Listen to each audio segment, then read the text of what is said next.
वैसे तो भारत में डरने के लिए बहुत सी बातें हैं, परंतु भूत ऐसा नहीं कि सिर्फ हमें डराने को बैठो। सबसे बड़ी बात यह है कि एक खास फ्रीक्वेंसी में जब हम होते हैं, दिन हो या रात, तभी ऐसे अनुभव हमें होते हैं। ये केवल कुछ सेकंड के ही होते हैं। बात सिर्फ मानसिक आत्मिक बल की है।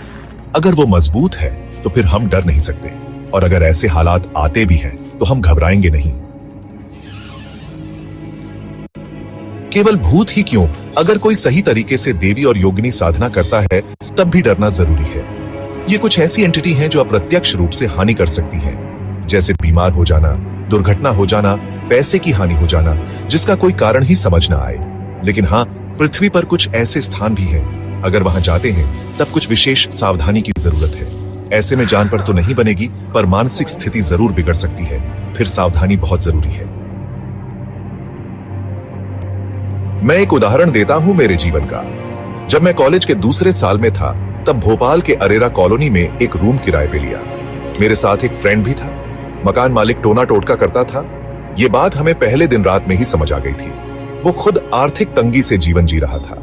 उसकी पत्नी के हिसाब से पहले सब ठीक था, पर इनको ये साधना सिद्धि का चस्का लग गया और धीरे धीरे कब कर्ज में डूब गए पता ही नहीं चला। छोटे भाई से लड़ाई आदि हो गई थी। हम दोनों उस रूम में बस 20 दिन ही रह पाए, लेकिन मकान का बोनस वापस लेने के लिए हमें कई बार चक्कर लगाने पड़े। एक दिन मकान मालिक ने पैसे दे ही दिए। उसने ठीक रात को 8 बजे हमें बुलाया और बाहर खुद नहीं आया, बल्कि अपनी छोटी बच्ची से पैसे हमें भी भिजवाए। मैंने अपने दोस्त से कहा, भाई ये 1600 रुपए हम आज ही खर्च कर देते हैं, मुझे ठीक नहीं लग रहा।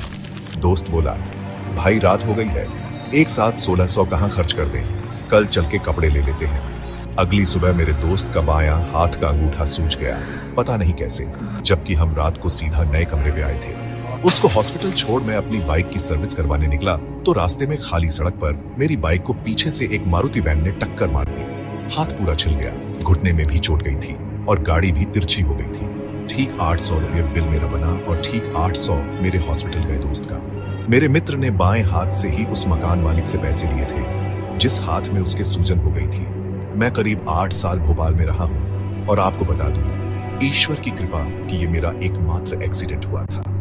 पर इस घटना से मुझे यह पता चल गया कि दुनिया में अनोखी चीजें भी होती हैं।